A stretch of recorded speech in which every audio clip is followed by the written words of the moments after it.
All right, Blue Jays fans, welcome into another Wednesday edition of Jay Bird Watching. It's Brandon Panikar in the hosting seat tonight with my normal cast of characters, Adam Corsair and Craig Borden. Gentlemen, how we doing? What's going on? What's the deal? It's that kind of What's in day. that cup, Adam? What's in that cup? You told me before that. It's just Dunkin' coffee. It's not. Ooh. It's nothing nefarious, but I do what I want. For all those who didn't see, I'm not sure if I made a post on Twitter or not, but Adam kindly sent up 2 packs of Dunkin' Donuts coffee that you can obviously not get in Canada. Needless to say, Sarah and I will be slurping that up on Fridays and Saturdays very slowly to not run out until the next shipment comes through. But, anyways, forgot to say we are sponsored by Stadium Scene and Stadium Scene Network podcast. Check them out. They got a whole bunch of good content, and check out our Patreon as well. Craig, you're the man for the Patreon. Why don't you talk that one up a little bit? Still got plenty of fan experiences for everybody. If you want to be kind enough to donate $10 to the show, we'll get you on an interview and we'll talk about your Blue Jays fandom, how you became a fan, and all that kind of good stuff. And much more to come as the baseball season actually kicks off here, and we'll, obviously have some more things to talk about. Yeah. Hey, guys, we got some good stuff planned for the season. We were just talking about it before we hit the record button. I won't dive too much into that. Keep you waiting in suspense as the season gets closer and start revealing some of that. But, guys, you know what I love about pitchers and catchers being reported and now the full squad is all of these different stories that come out every day from the beat writers about different interviews that they've had with players, the way guys are looking. Like, we've already seen Alejandro Kirk and Vlad are in the best shapes of their lives as we're going forward. More to come on Alejandro Kirk in this episode. But, guys, there was one story that was really making its way around Blue Jays Twitter. And to preface this was probably about a few days after Fernando Tatis had signed his massive extension with the San Diego Padres. What was it, guys? 14 years, $300 and something million. Is that right? Sounds right. Yeah, I think it was right around there. 380. Was it? Something like that. The best tidbit on that whole contract is the fact that Bobby Bonilla will still be getting paid by the Mets 2 years after Fernando Tatis is Oh, God. done being Bobby paid Bonilla for. hasn't made, man. What is it, $1.5 million every July 1st? Something like that. Yes. Either way, like I said, it was just one of the best stats I read on the whole contract. Had to mention it.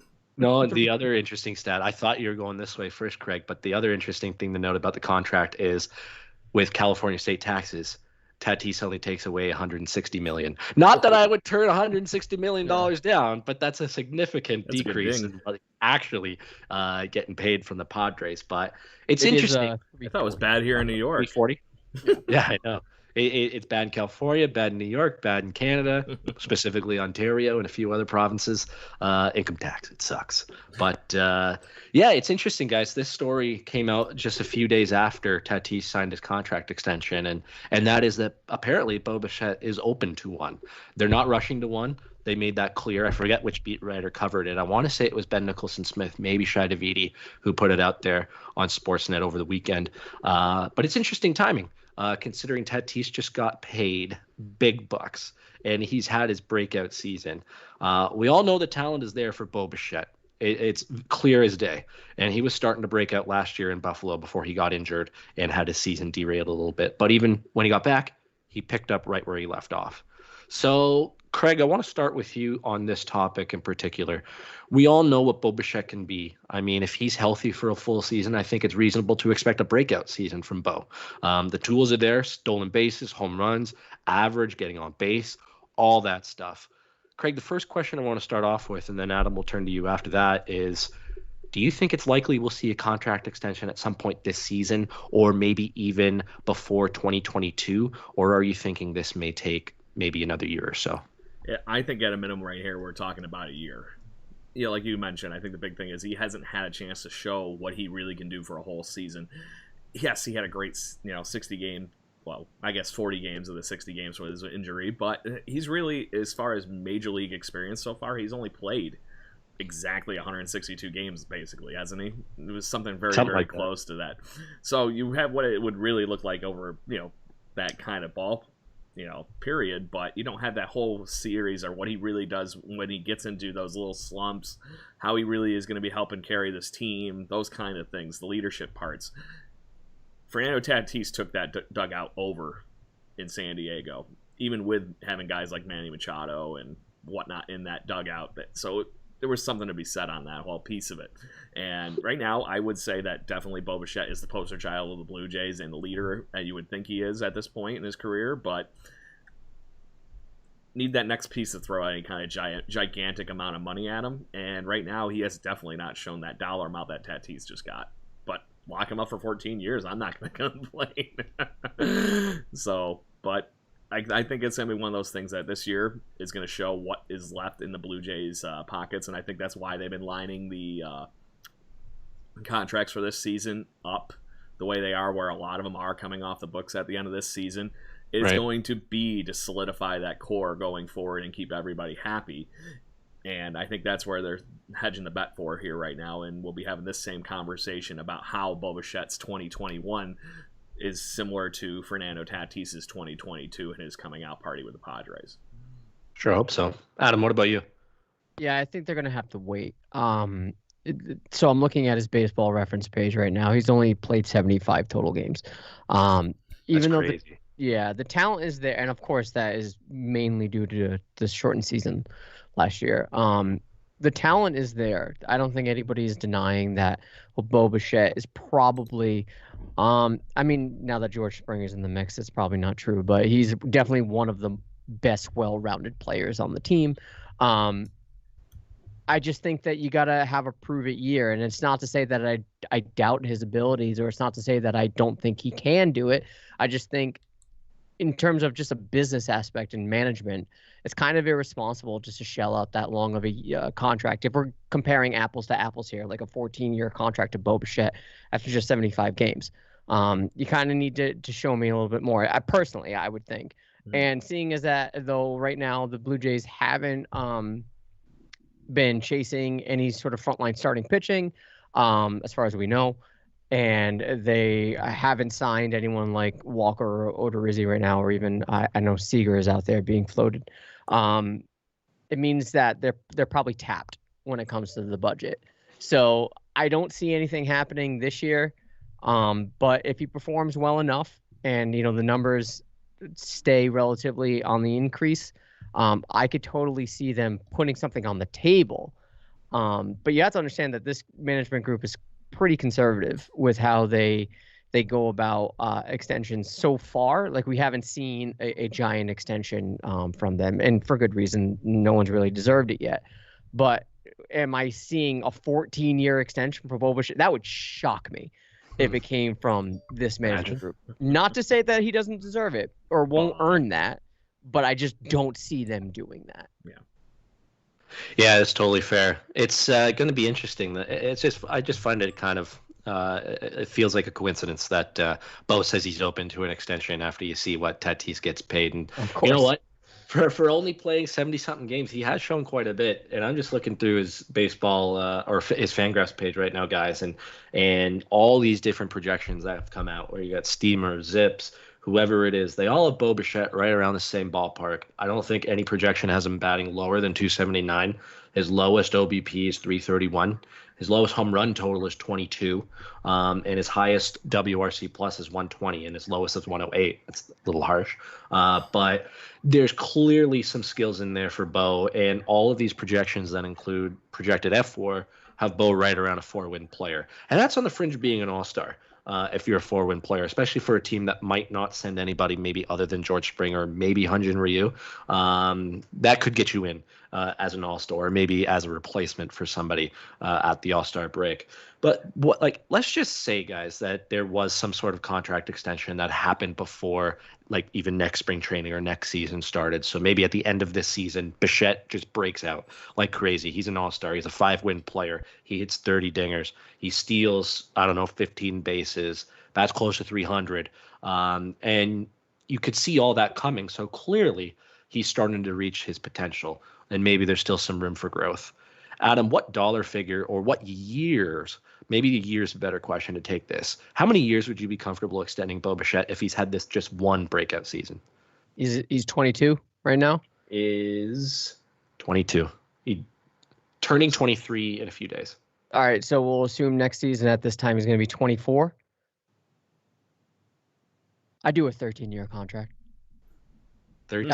I would do a 13-year contract, buy out all those ARBs, Because when you look at the Tatis deal, it's pretty good. He's only, and I say only, $24.5 million a year. That is really good for the Padres. That is really good AAV for someone like that, because if he ever, first of all, he's probably going to make more than that in ARB if he were to go through the process.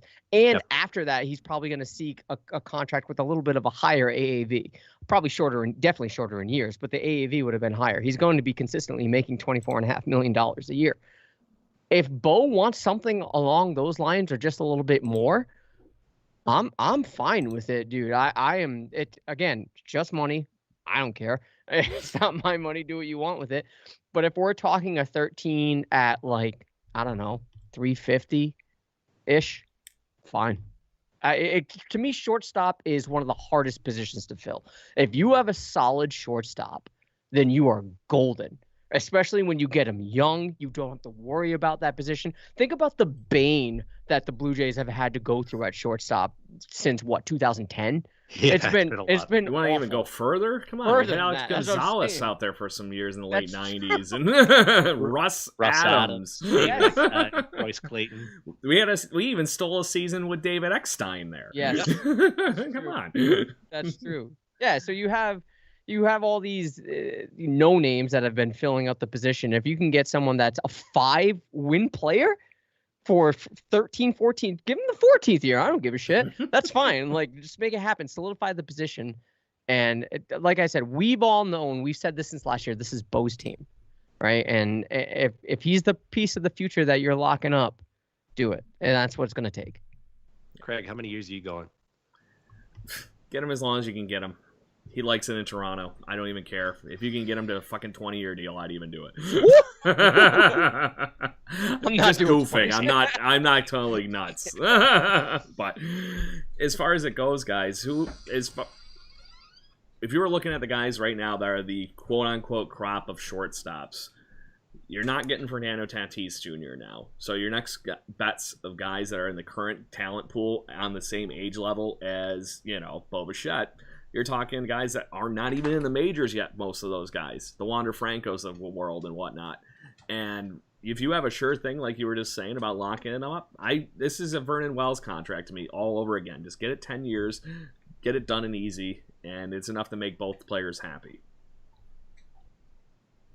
So I would probably go, just thinking about this, so he has just over 1 year of service time in the big leagues.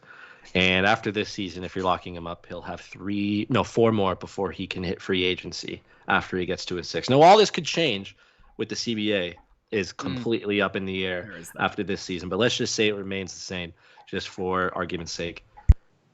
I would give Bo, with 4 years remaining before he could be a free agent, pay him good money for those 4 years.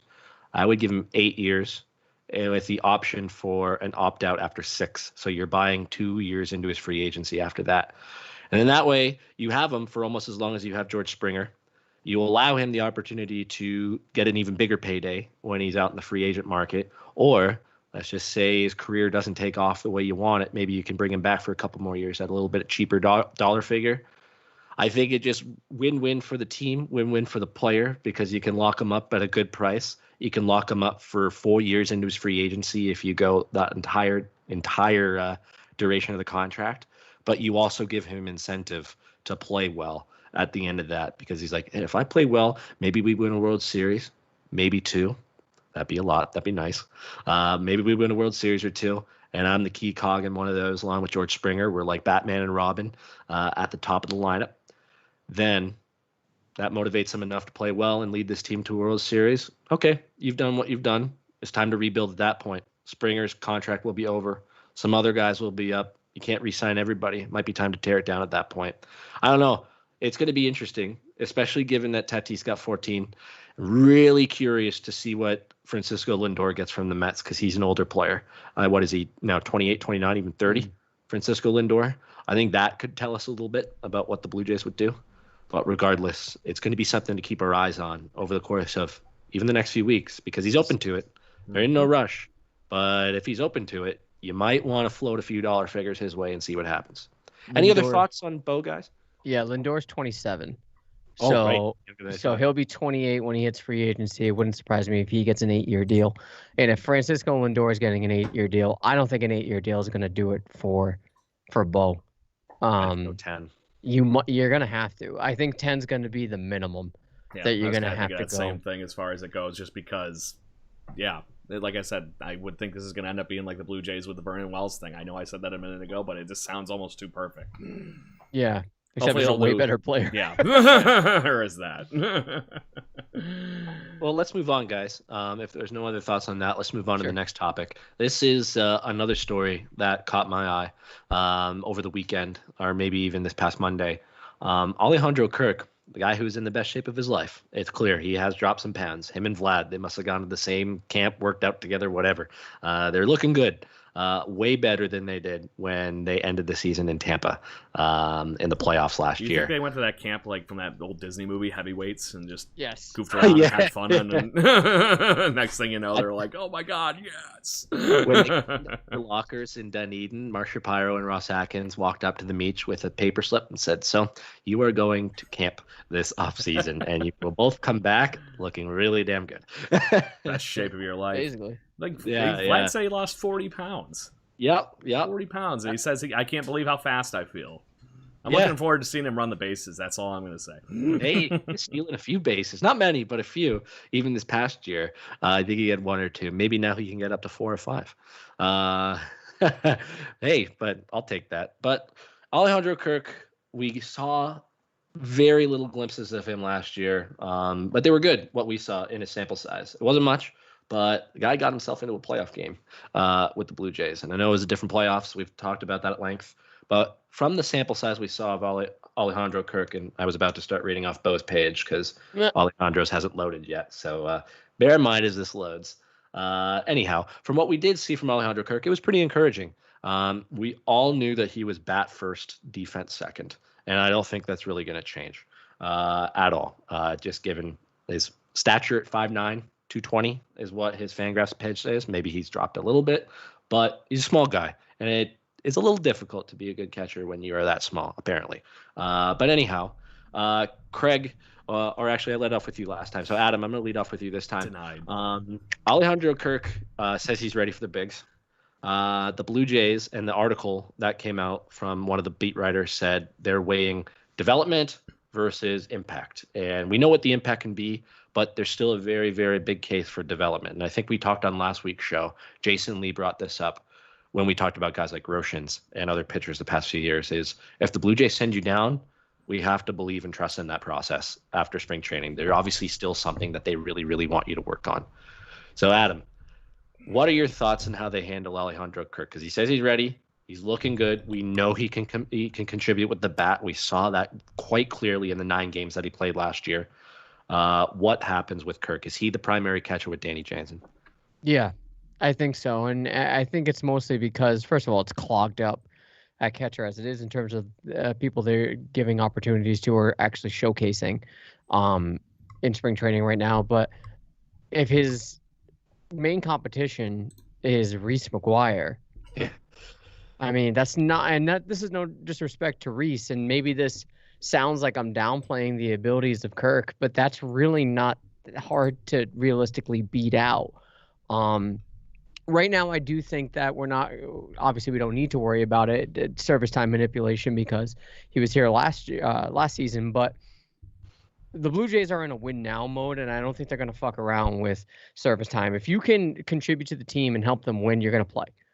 And right now, if Kirk is going to be hitting, and that's something that we've seen Danny Jansen lack, and Danny Jansen isn't the best of defensive catchers, but he's adequate. I'd say he's probably a little bit better than Kirk on the defensive side. If you can have that nice balance, I say why not? I think it's more than realistic. When you hear this much hype and there's this much smoke this early in spring training, it leads me to believe that it's pretty much a foregone conclusion that he's going to be the primary backup for Danny Jansen. So yeah, I think sign it up, put it in paper, because I think this is what we're going to get.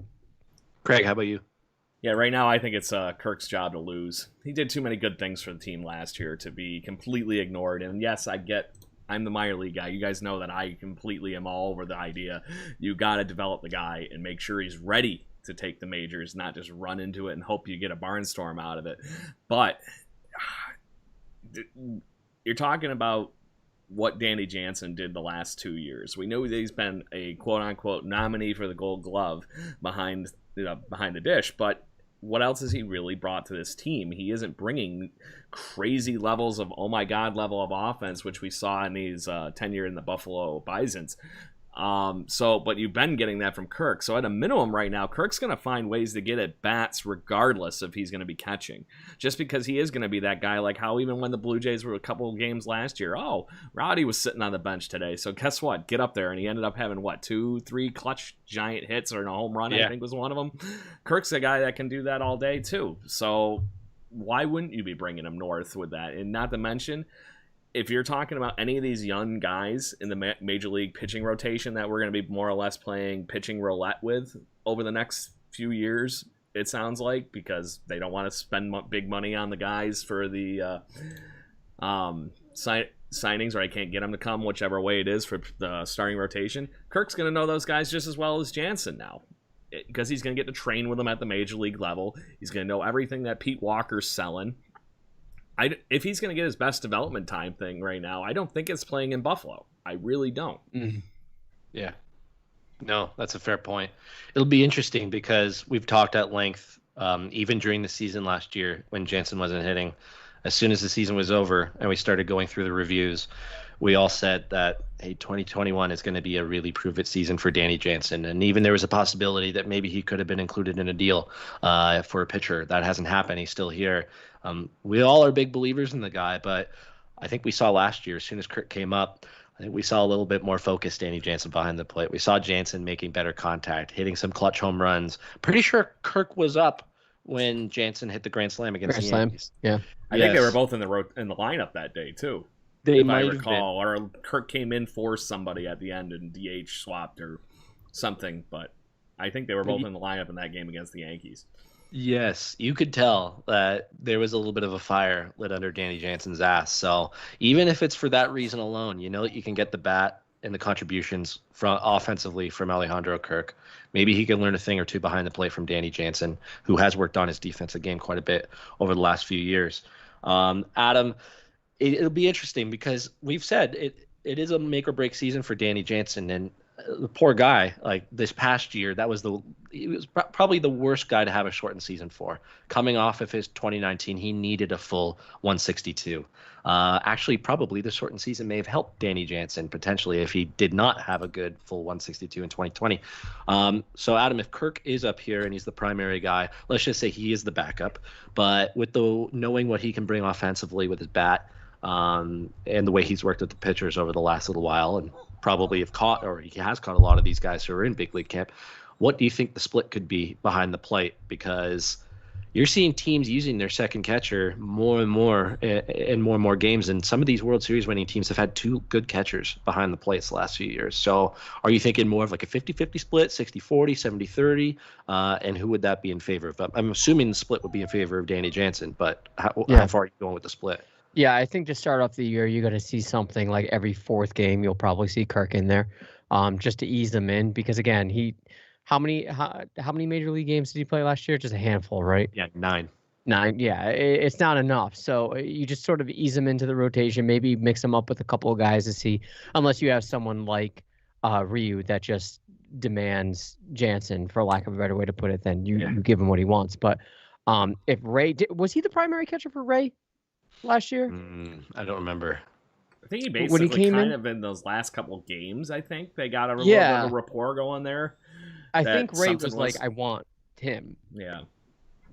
I could be wrong. I don't know. I think that if once he develops chemistry, I think he's going to get a shot at pretty much everybody, with the exception of probably Rio, depending on what he wants to do. Once he develops that chemistry, you'll probably see it closer to a 50-50, but I do think if everything breaks right for Jansen, at best for Kirk, you'll see a 60-40 split, and that's not even that bad. That's pretty impressive for someone that's coming out of single A right up to the big leagues. So I would say to start off, maybe a 70-30, probably a little less than that. Like I said, every fourth game, probably just to ease him in. But after that, depending on what he's doing offensively, if he's catching fire in the beginning, you got to win games.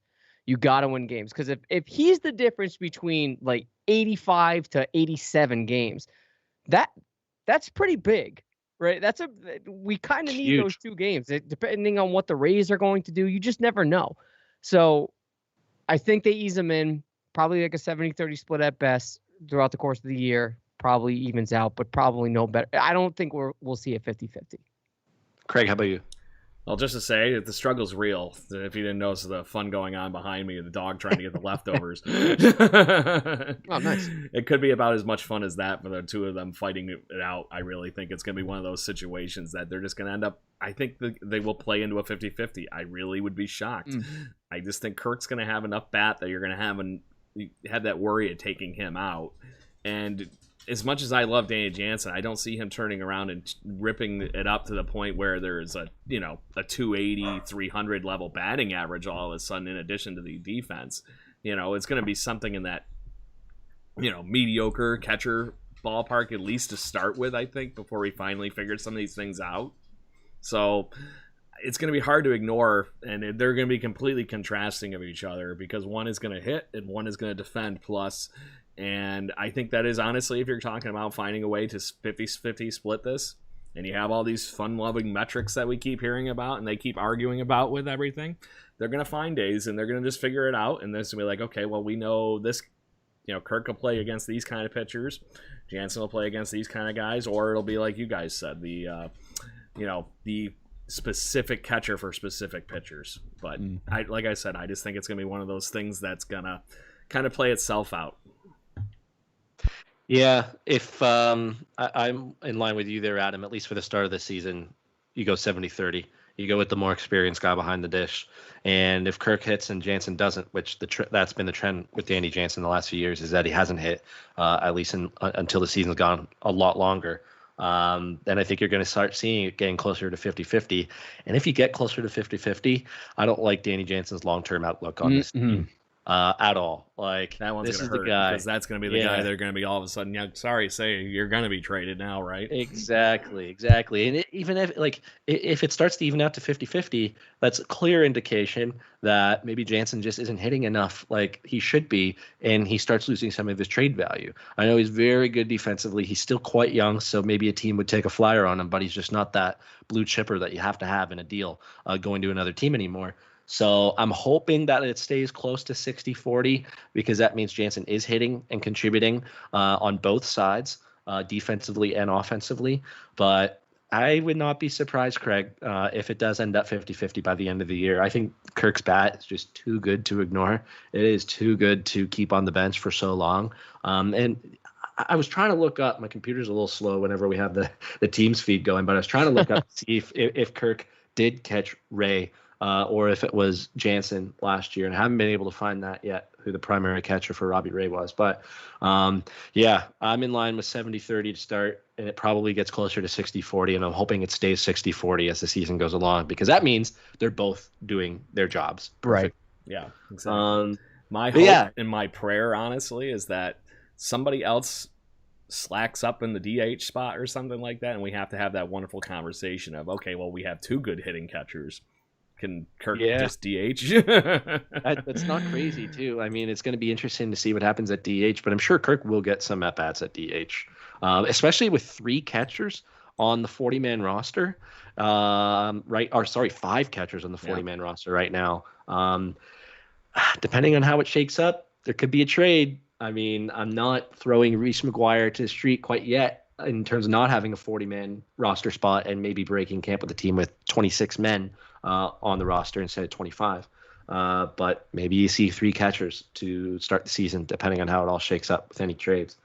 Regardless, it's going to be interesting to watch Kirk this spring because I could see an equal case for him going down to the minor leagues if he doesn't tear the cover off the ball. And they may just say, okay, you need a little bit more time. You flashed a little bit in your 9 games. And it's just, we feel there's still some stuff you got to improve on and work on in Buffalo. But the bat's Major League ready. That's clear. Bingo. So the third story that I wanted to cover and we have in the agenda is this one was written by Shai Davidi. I do remember that. And it was posted just over the weekend as well. And this is kind of in line with what we've been saying over the last probably 2 weeks. As Taijuan Walker's market didn't really develop, and we finally saw him sign with the New York Mets last week, 2-year deal worth $20 million. Pretty good for the Mets, I think. Nice little chunk of change for Taijuan Walker. But clearly, guys, it shows that the Blue Jays are going to roll with what they have. There is a story done up on Robbie Ray. There was also one in Trent Thornton I was thinking of bringing into the mix for this conversation, but we can save that for another episode. But the gist of the story written by Shai Davidi was that with a simplified delivery, the Blue Jays are hoping Robbie Ray can be more of a stabilizing force in the rotation. And I don't want to say that that is something that they should be banking on, but at the same time, I don't want to dismiss it because we did see, even though Robbie Ray walked a lot of guys with the Diamondbacks, he was still a pitcher who could put up a 3 F4, 2.5 WAR season with Arizona, rack up strikeouts. He will still walk his fair share of guys and have an ERA maybe in the low 4s, maybe high 3s. Craig, let's start with you on this one. We saw Robbie Ray, I think, at least in my mind, maybe in yours too, maybe Adam yours as well, improve when he got to Toronto. It wasn't hard to improve how he was pitching with Arizona, but nonetheless, it was better than what he did with the Diamondbacks.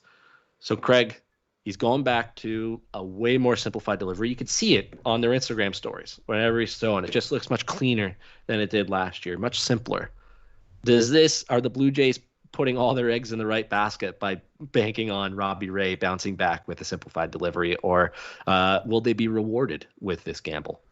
So I'm going to take what you said and I'm going to twist it just a little bit. They're going to be rewarded, but they shouldn't be putting all those eggs in that basket. That's fair. That's fair. So the problem is, by putting all the eggs in the basket, they're hoping that Robbie Ray is going to be the near Cy Young candidate that he was, 3-4 years ago at this point with the Diamondbacks.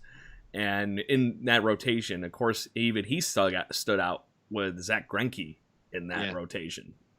So that's the kind of level of talent that he has. Obviously, we're a few years older in that whole equation now, but he has the potential to be just downright nasty.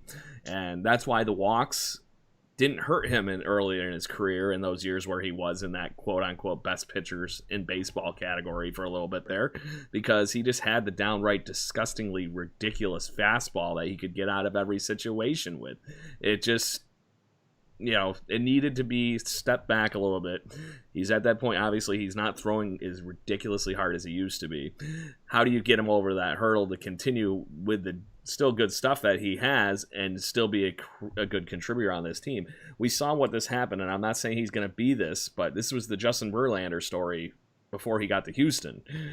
It looked like some of the stuff was going down a little bit. Is he going to stay healthy enough to keep pitching?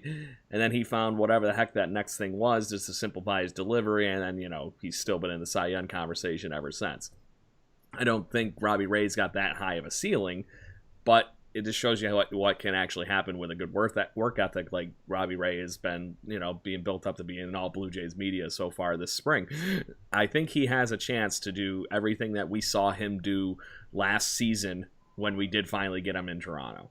I think that what we actually saw as Blue Jays fans in that second half there was a legit starter that would normally be a 3 or a 4 guy in 99% of rotations, which unfortunately is the unfortunate issue right now.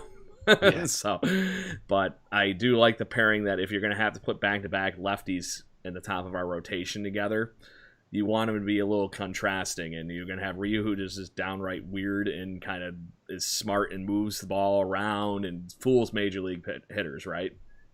Ray has the good fastball to be able to get by those guys, and you have that little bit of back and forth in a day, even being left-handed. We have a very left-handed rotation at the moment, guys, and it's kind of weird. That's true. Yeah. I don't think I've ever seen a major league rotation like this. I really cannot think of any at all, because the only ones that pop into my mind is if Al Leiter or somebody was like that on a team with Randy Johnson that I didn't notice, or whatever it might be. But I think he's got every potential to be a crazy strikeout guy still. And I just hope that with this simplified, more free-moving delivery that he has, that he can figure out that he doesn't have to throw the ball 900 miles an hour and let the fielding do it behind him, because I will tell you right now, he has a bajillion times better of a defense behind him this year. He will not have to do it all himself, and he needs to know that. Adam? Yeah, especially now that the ball's not juiced. That might. Yeah. That's the whole problem. When did they make those new balls? It's Robbie Ray's He's the guy who downfall gave right up his there. fair share of home runs throughout his whole career. Yeah. Yeah. I think that when you're looking at it, it is a gamble for sure, and one that I'm slightly uncomfortable going in. But again, at this point, there's no use bitching about the rotation. It is what it is. I'm willing to be proven that there's upside there that I can't see really unfolding for a full 162, and especially if we're going to rely on him to be the number 2. It's really tough, but you're right. There were improvements in his at least his accuracy last year when he was with the Blue Jays, and somewhat encouraging. I just have to bank on that Pete Walker knows what he's doing, and these small minor tweaks are going to make a world of difference, right? And all we need, we said this last week, all we need out of you is 6 innings. That's all we need. Yeah. If we can get through 6 innings just slightly unscathed, then sure. And we're at the point where we have to just like trust it that we're just going to keep our head above water, at least till the trade deadline. The upside here is that so far, and I know it's been less than a week as of this recording, but so far his spring training outings and how he's been looking has been positive. People are saying that he's painting pretty well. The control is there and he looks good. Right. And no one's going to really come out and say that he looks terrible. Yeah. Right. So take that with a grain of salt, whatever. And it's not really against actual competition. At best, it's live batting practice. But you just gotta go with it, and you gotta hope that this is going to turn into something that the Blue Jays can at least tread water with. So again, if he's going to give us an average of 6 innings per start, and he's only given up maybe 2-3 runs, fine. Like I am very, very happy with that. Could we do better? Sure, but given how the history of him, he's gone from someone that was heavily touted to someone that completely fell off a cliff. If he can sort of turn that around and give us that, sure, that's fine. I want to read a season of Robbie Ray's career for you guys, and we can debate if he can match that, beat it, or ends up worse than this. Because this is personally where I can see him maybe being at his ceiling. 12-8 record, and this is very surface level stats for anybody listening. 12-8 record, over 33 starts, 174 and a third innings, a 4.34 ERA, a 2.4 FWAR, and keep in mind, in 174 and a third innings, 235 strikeouts. Adam, does he meet it? Does he surpass it? Or does he come short of reaching that season? I think it's optimistic to say that if he meets it. The wins total, I think, sounds about right. Yeah, that's pretty good. And how many games you said? 30? 33. I'll take it. If anything, slightly lower. I think that's what we're in the mix for. I'll take it. Craig? Yeah. I think you nailed the wins thing right on point. And how many walks did he have on that? Just out of curiosity, because you said 230 something strikeouts. Yeah, hold on, let me find it. It was 84 walks. What? That's it? Yeah, it's not bad. That terrible. Sounds fine. I was expecting. I felt like most of his seasons he was kind of right around that 100. That's a good, just slightly under it. I would have figured he was a 90, 110 guy for a season for the walks. But no, it's better than that. No, yeah, it works for me. Yeah. So that was 2019. Yes, that was the season. I will tell you this one tidbit though, and I think Adam kind of led into this a little bit though. If we're only going to be getting guys through 6 innings, that ERA could be closer to 4 rather than 4.3. Yeah, yeah, especially with the defense. Yeah. What year was that in Arizona? Now that you're, intriguing me. Now I'm wondering who was playing behind him. 2019. 2019. Yeah. Okay. Arizona was kind of decimated that year too for defense. Yeah, so that kind of does sound about right. Where was I going? Another fun thing about this whole thing on that bullpen piece, you guys see them just stacking the bullpen with like a couple of guys that, or maybe even 3 guys that are like 2 inning guys. Yep. Oh yeah. I think we have that all written in spades, and we have a few people on the Twitter feed right now saying, "What about just having Hatch, Merriweather, and just bring SWR for a couple innings? And come on, just go nuts." I'm for it. Game on. Yeah, 2019. I would be thrilled if he matches that. To be honest, especially the 235 strikeouts in 174 and a third innings. That's pretty unheard of. In his Cy Young season, he struck out 218 in 162 innings with a 2.89 ERA. I don't think he comes close to that. But where did he finish that year in the Cy Young? Was it 3? Seventh. Yeah, I thought it was a little higher than that. Yeah, look, there's some intrigue there. I'm hoping that the simplified delivery gets him back to closer to 2019. The walks are going to be there. The home runs are going to be there. Maybe they go down a little bit now that they're de-juicing the balls a little bit. Hopefully, because, yeah, his home run totals haven't been too friendly over the last few years. You know what's crazy, guys, is I know we said 84 walks in 174 and a third innings. In 51 and 2/3 this past year, anybody have any guesses without looking how many walks he had? I'm trying not to look. I must look. So let me just turn my head this way. I don't know. How many games? 51 and 2/3 innings. 51 and 2/3 innings. I don't know.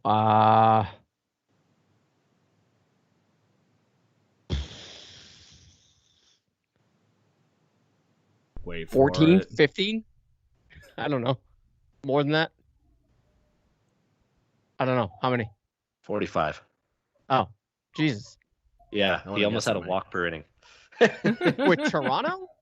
No, this is his whole season last year. Oh, I was thinking just with Toronto. Sorry. Well, actually, if I break it down into partials, in 20 and 2/3, he walked 14. So it was better. And that's actually way better considering that in 31 innings with Arizona, he walked 31. So a batter an inning that he walked. Yeah.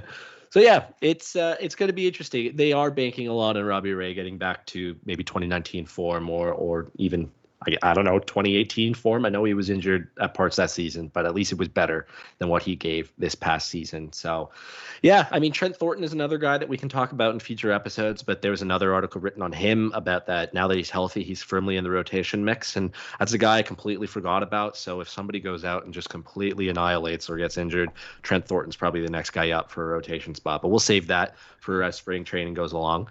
Any final thoughts on Ray, guys? Yeah.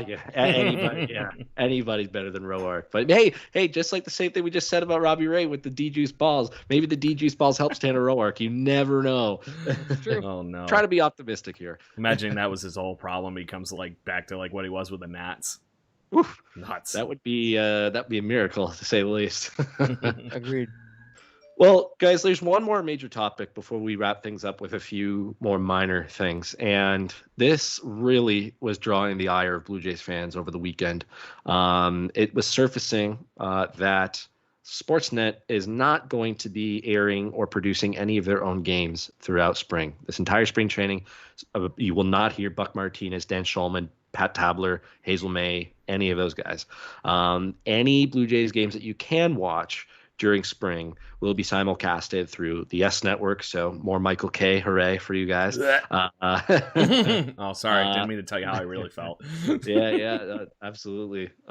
More Phillies broadcasts, probably Pittsburgh. I remember last spring training before everything shut down, they showed Pirates broadcasts. So that's going to be the only way you can watch the Blue Jays this year is through other teams' broadcasts. So Sportsnet will air it, but it's not going to be them. Adam, let's start with you on this one. When you heard that news, what were your initial thoughts? Was that something that made you angry? Was it something that you were like why? Or was it just like, I guess it makes sense considering you got to bring a whole bunch of people down from Canada to Florida to produce these games, and that just isn't something Sportsnet wants to do at this point with the pandemic. What are your thoughts on Sportsnet not producing their own games for spring training? I'm a little sympathetic because of the pandemic. Obviously, you have to weigh out the risks. The travel involved. I don't know if they have any sort of equipment or anything stationed available to them outside of the border, like on my side of the border. It wouldn't surprise me if they did just, store it away. But in terms of television broadcasts, it's not unlike the Blue Jays, to have the other team's broadcast, Mhm. or for the other team's broadcast being the only one available. That's not really anything new.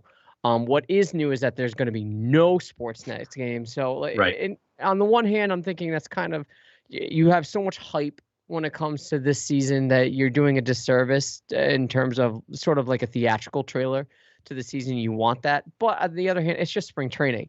What bothers me more is there going to be a radio broadcast? I was just thinking that. I That's do the one we not don't know know. about. If there is no radio broadcast, that's a shame, because Yes. nothing says the start of spring like listening to a ball game. I Agreed. love doing, especially like if I'm outside doing yard work or something, just having it in my ears, even if there are games that don't count. I love it. I just love hearing it. So if we don't have a radio broadcast, I'm going to be thoroughly disappointed. The TV thing, I can look. Outside of a pandemic, I barely got to watch spring training games because I was at the office and stuff. Now it might be a little bit more convenient, but I really don't care about the TV part. But I understand Blue Jays fans being disappointed because of the hype. But the radio broadcast, they got to find a way to make that happen, even if it's just remote from where they are, and just have a broadcast. They have to do it. Agreed. The remote part's the thing I don't understand. They can get the feed from whatever ballpark they're in. Yeah. And just do what Dan Schulman and Buck Martinez were doing all year last year. What they were doing that for away games and stuff last year too, right? Yeah. I just don't understand how one of the world's biggest media companies is literally fucking up media.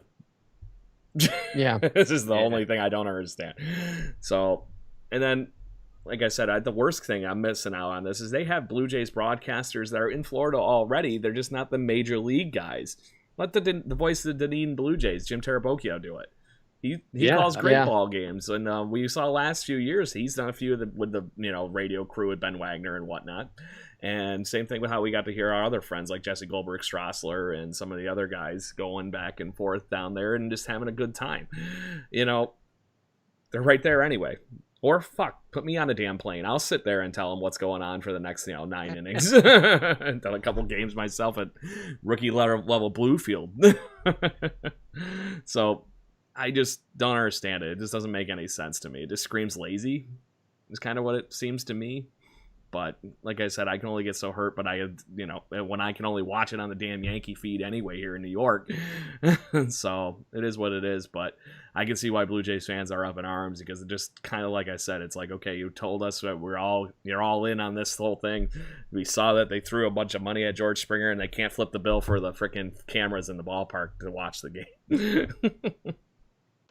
Yeah, the TV thing doesn't bother me.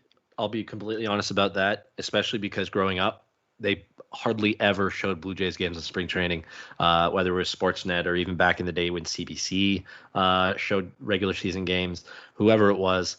They didn't show a whole lot of spring training. So I grew up being like, I'll pay attention to the score and look at the box scores, but I'm never expecting on a weekend to watch a game, maybe the odd one. But this shouldn't be too much of a surprise to Blue Jays fans about the TV side of things, because I just read an article in the Toronto Sun by Rob Longley, and last year Sportsnet was only going to produce 2 of their own spring training games. Both got wiped out because of the pandemic, when spring training was like, all right, we can't continue. There was only 2 games, and they were simulcasting. Like I said, they did the Pirates broadcasts a few times last year before the pandemic shut everything down. They did the Phillies broadcast and the Yankees. So it's not a surprise on the TV side of things. I cannot find an answer searching through Twitter right now for radio, because they did do radio broadcasts for every game last year. It was Ben Wagner, Mike Wilner, who I know is no longer part of that team. Congrats on his role at the Toronto Star, by the way. But yeah, they did radio feeds the last year and a bit. So I'm hoping that remains a thing, but I cannot find an answer on that. So if there is no radio, then I would be completely up in arms as a fan, because when I'm sitting here in between calls for work, of course I want to put on the game and listen to it and just listen to the audio. It's no different than listening to a podcast throughout the course of the day, or listening to an album when you're not on work calls, or if maybe you have a job where you don't have to take calls. Of course you want to listen. So it will be interesting. As I said, just to kind of wrap up that topic, I don't think fans should be totally up in arms about the lack of TV, because that was starting to be a thing the last few years, especially last year. But potential lack of radio is pretty bad, and that's Did pretty you- bad. That's doing that. Before we hop off this topic, did you see Shapiro did his best to not throw them under the bus, but sort of threw them under the bus? Them being Yes. Sportsnet. Yes. Crazy. If you read between the lines, he basically said, "It's not our fault. It's not the Blue Jays. It's them. But they have their reasons, and they're good reasons." Like, okay, buddy. Yeah, you Real good definitely are reasons. really Let's just upset. miss out on ad revenue this. for Yes. airtime for Right. no reason. Yeah. That's the thing that really slaps you. It's like, really, you had a chance to make money and you just decided to skip over those pennies. Yeah. Don't need that. Yeah. Especially now that there's no Montreal game, right? I think in that same article, Brennan, that you were referencing, is they pinpointed that the last week of spring training, there's a couple of night games, right? And if you're not going to do the Montreal thing, which I totally understand, I'm not knocking that, but at least toss up a couple of night games. Like, we have the technology. You can rob the fee or pay some sort of a joint fee to they do it all the time, don't they? Doesn't Sportsnet have like an ESPN feed or well, that's TSN, but you know what I'm saying? They pull a feed and put it on Sportsnet. You can do that if you pay a little bit or split the cost, or I don't know how it works. But if you're gonna rob this fan base of night games and spring trading heading into the regular season, I think that's a disservice. But I'm with you. Radio broadcast. You can broadcast a game from Toronto. Yes. But the thing is, they have to be able to see it. And if there's no camera crew there, they can't broadcast the game. But we already know that the other team's camera crew is there. Yeah. Not for all of them, though. What we know for sure is that the Phillies and the Yankees are. I don't know about the Orioles, the Pirates, or the I don't know, Tigers. So can I point this tidbit out? Yeah, We're having the first Toronto Blue Jays home games for the month of April in this fucking ballpark. Yeah. Why are you not using these as test runs? Yeah. Right. The Dunedin Blue Jays have notoriously not been a minor league TV participant when on the minor league .tv thing, but the Lansing Lugnuts were doing it. The last year we had minor league baseball, the Bisons, the New Hampshire Fisher Cats, the Dunedin Blue Jays were the one main staple of Toronto Blue Jays minor leaguedom that was not broadcasting stuff. And a lot of that was what we ended up finding out was because they were going through renovations. You're telling me they didn't think about throwing a little bit of a camera budget in on that giant bajillion-dollar freaking complex redo they did? It seems a little lacking at this point. It's like, oh, you know what? We're just going to leave these here. We won't turn them on until it is game day, you know? Yeah. Yeah. No, totally fair. But be sure, Blue Jays fans, Sunday it is going to be broadcasted. Sportsnet will simulcast the Yankees game on Sunday. So if you want to get your first look at George Springer, I'm assuming he's going to be in the lineup. You want to get your first look at whoever's starting for the Blue Jays that day. It'll be interesting to see who they lead off with in the rotation. That game is on at 1 o'clock.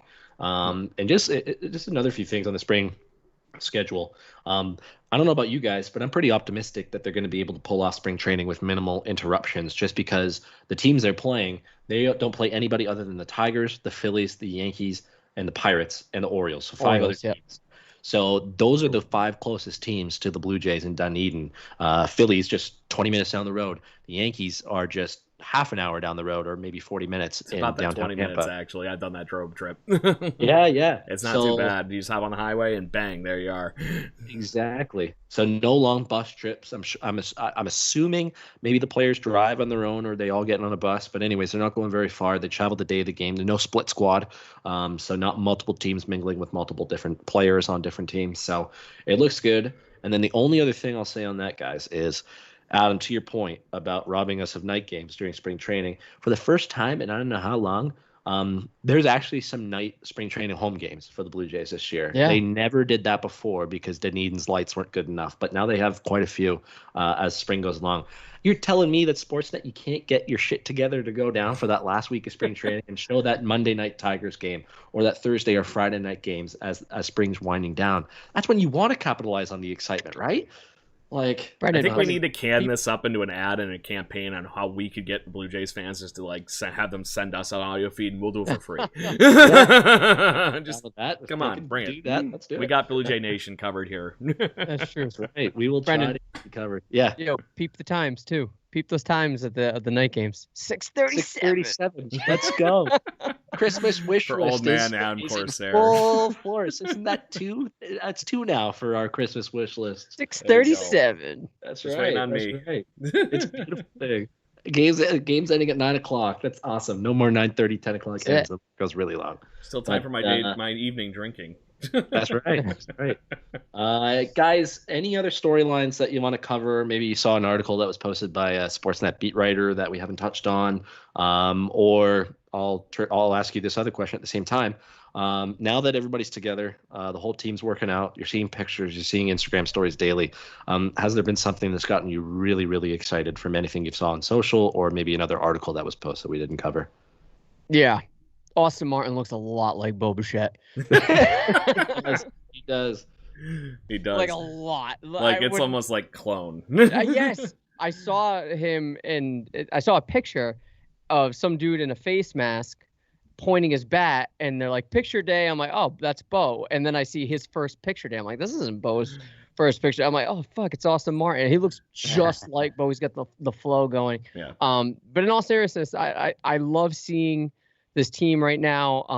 I will point out that Vladdy does look slimmer, but I just don't want anyone to think like, he didn't lose a lot of weight. No, he did. He's just a thick boy. That's just how he is. Yeah. But he definitely he said he cut 42 pounds.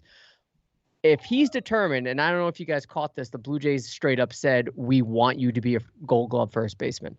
That's the demand this year. So if his footwork has improved, his lateral quickness has improved, his strength and conditioning has improved, and his training has improved, I give my hats off to him because, look, this is not weight shaming. I'm not fat shaming anyone. I know the difficulties of working out. I know it's a pain in the ass. I give him mad props for putting that much dedication and work into his game and his physique in the offseason. And if he's going to deliver, then, as I've said, he's earned it. He's earned that. So hats off to Vladdy. I love what I'm seeing. Totally. So that was where I was going to just give you my Man Crush Monday thing just to steal your terminology, Adam. But as far as it goes, Vladdy, I think this is the year my nickname for Vlad actually might stick. I've been calling him Vladdy Vicious since I've seen him play minor league baseball. There you go. I think that might actually fit this year because he went from, we all saw what he looked like, but he's full beast mode now. That's just all it is.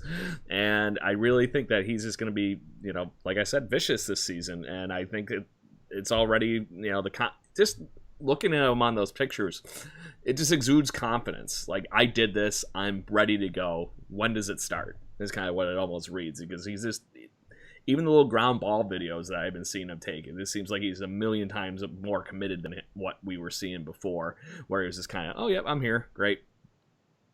Yeah. So he is, and that kind of thing I think helps translate to the whole club too, because, when Vlad is having fun, everybody else is having fun. And that was how minor league baseball was for Vlad. If he is back to that point, Bo is going to completely pull off of that, and so is Biggio. And if those three are doing what they were doing in minor league baseball in New Hampshire and Dunedin and company, they had a chance to be on 3 championship teams in a row together. And the only reason that really happened is because they all got kind of skipped around by the time they got to the AAA level. So we could be just, okay, we're a couple of years delayed on it, but yep, there we go. Run with it. Their offense together and that pact with them will carry this team. So that's my excitement. Completely agreed. Yeah. No, totally. And both of those gets my blood boiling. It gets me juiced. I cannot wait for Sunday. Turn on the game, watch a few innings. It's supposed to be nice in Toronto and the GTA this weekend. So whether you're watching the game, going for a walk, baseball's in the air. My excitement that maybe we can talk on next week or maybe after we see a few games is Arden Zwelling put out a piece this morning. And the quote I'm about to read says, "Going into camp, I plan to make a statement. I plan on breaking with the Blue Jays this year." And that quote is from Simeon Woods Richardson, a guy SWR. And I'm looking at some of the replies to this article that Arden wrote. People are like, fantastic article. It's extremely exciting. I haven't read it yet. I'm going to read it as soon as we're done this pod and this episode. But hey, you never know. I think he could be this year's version of Nate Pearson, where you're like, can he just break with the team? I feel he's really going to shove this spring training, and it'll be fun. So I hope we get to talk a lot about SWR as spring goes along. So I guess I'm going to bring this in now because normally, we'd have the little Twitter fun feedback and whatnot. But the one question that actually has come up, and it's from J.N. Cochran on our Twitter feed, asking bluntly who could be a dark horse candidate to actually make this roster. That would be blatantly dark horse right there because he's not even technically on the radar there with Simeons Wood Richardson, who's the guy they've been saying that's going to do nothing but develop. But as far as things go, fellas, who has a good chance to be that guy that actually breaks opening day with a roster? I gotta think about that one. I think the obvious one's Kirk. Yeah, but is that dark horse, though? I don't think so because he kind of had the shoe in. To me, it'll be a bullpen piece or somebody that sneaks into the rotation. Everywhere else is kind of mashed up. Are we thinking K is going to be in AAA? Yeah, I think so. Is it a dark horse to say he breaks with the bullpen? I don't know that that's much of a dark horse because I don't know. He's with the options at hand. Honestly, my dark horse candidate was going to be Tim Meza comes back to form. Yeah, he's been getting hype. He really if he's has. Actually healthy. We saw some good flashes of him before the injury, and then the unfortunateness happened, and the guy's got a rifle. It's just how it is.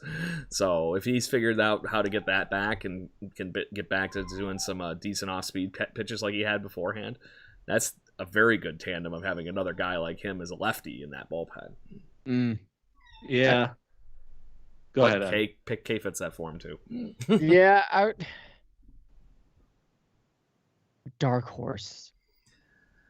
It's one tough he mentioned because... was Hatch. But I have a lot of hype for Hatch. I think Hatch is going to be special. I think he's guaranteed a spot, at least in the bullpen. Maybe Davis, if he shows enough. And I know outfield's kind of clogged right now, but if he shows enough and Graychuck is on the move for something, I'd like to see him. But I think he's just better suited in AAA. I don't know. I don't really have one. I know that's a shitty answer, but at least you're being honest about it. No, that's fair. I think SWR is the best dark horse candidate.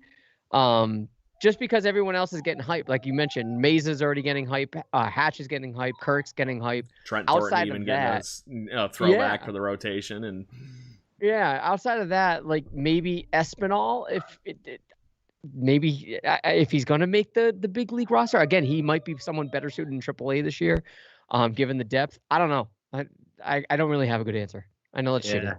It's tough because it's pretty clear who's going to make the team, and it's pretty clear who's not going to make the team. There's very few that are kind of on the bubble. And even with an incredible spring, I don't think SWR or Jordan Groshans make it. The one that would maybe this is more of a joke, but at the same time, I could see it happening. In terms of non-roster invitees, Frankie Liriano as a lefty out of the bullpen. If we're talking Meza and he's just not ready, they signed Liriano for a reason, and I don't think it's to be a starter or to provide depth in the rotation. I think he could be a long man out of the bullpen or maybe even a swing guy if you absolutely need him to be. His insurance policy just like Panic. Yeah, he kind of reminds me of last year signing a Joe Panic. I got one. There, let's hear it. Luciano or Elvis Luciano, Ooh, because he was the Rule 5 guy, right, in 2019, and they kept him all year, right, like and so he had something ERA. He had the time, right, and apparently he's been coming back now with a vengeance. There was a small blip about him. Stick him in the bullpen. He already has the experience, and he's on the 40 man already. Yep, he packed his way through. Pack the bags, man. Yeah, and he was a kid. Wasn't he like 19? Yeah, that's a very good one as far as things go. Born in 2000. Yeah, let him in. Let him play. Wasn't he the first player in baseball to play that was born after? Yes, I'm pretty sure he was. Wow, that's true. He has experience. He has more experience than Alejandro Kirk. That's true. Valid point. A lot of guys on the roster, actually. Now that you think about it. Is he younger than Kirk? Hold on, let me look. Is he younger than Alejandro Kirk? Yeah, he's 19. No. Kirk. Yeah, he's younger than Kirk, right? And he has more experience than Alejandro Kirk. He was the very rare Rule 5 guy that was actually eligible because of how long he was in the Royals system. They had him when he was like 16 or something on a international signing bonus or something like that. So he's a part of the Royals organization that, oh yeah, by the way, no, who's going to take this kid? He's 18 years old. Blue Jays, yoink. Fun fact, he's the youngest guy on the 40-man roster by 1 day. He was born on February 15th, so his birthday just passed 2000. And Gabriel Moreno, who's also on the 40-man, was born February 14th, 2000. So Luciano is the youngest on the 40-man. Moreno was the same thing for the Rule 5 draft. He would have been one of the rarest ones like that same thing because he's been in the Blue Jays organization for so long, but they decided to put him on the 40-man roster rather than leaving him exposed, probably because they were figuring the Royals were going to get it back. Somebody would have taken him. I think somebody would have taken him. They battled with Luciano, and it was clear you are not going anywhere. This is not a winning season. We're throwing you out there. We're throwing you to the wolves. The dude 9 days ago, to your point, Brendan, can just legally drink now in the United States. Let him play. He's a man now, okay? Yes. He is no longer a boy. He's a man. Let him play. That's my dark horse. Book it. Noted. I like that a lot, actually. And there's been a lot of good reviews on him so far in spring. And he's painting the corners with his slider. And there was some glimpses of it when he was a 19-year-old. There were a few really impressive innings Luciano threw as a 19-year-old with no experience in the bigs. It's got to translate. Yeah, absolutely. Craig, any other fan questions before we wrap it up? A lot of them fall down to the same conversation we had, but if it came down to Luciano versus Cole versus Liriano, who are you coming to pick out of that group? So, Elvis Luciano, AJ Cole, and then Francisco Liriano. Liriano would probably get the first shot, I would think. Yeah. I would say Cole to reward him for last year actually being better than I thought he was going to be. If you're asking me to pick between those three, you keep Cole, you let go of Frankie, and you send Luciano down to the minors. Yeah, I like that. Not gonna lie, I kind of like how you went whole Mary fuck kill on that whole thing there. I was gonna say that, but I forgot what one of the ones were, so I didn't want to look like an idiot. I mean, Francisco is definitely the most expendable, right? But if you want to give him a shot, because he's proven it in the rotation. If you want to give him a chance, go ahead. But he's the most expendable. I don't care what they do with him, whatever. Yeah, same. I think Cole deserves a little bit of something, maybe a little bit of a leg up from what he did last year, and he pitched pretty well. In the playoffs, the 2 games that he got in there. I know he gave up that was the triple to Rosarena that scored a run, but other than that, Rosarena hit everybody. So yeah, true. So AJ Cole, you're forgiven. Well, guys, if that's it, any final thoughts? If that's it, we can end it with 2 claps from Ric Flair. I'm good. Yes, I'm good. You guys good? All right, ready? Go. Woo! Let's go Blue Jays. Spring game starting Sunday. Woo! Oh yeah.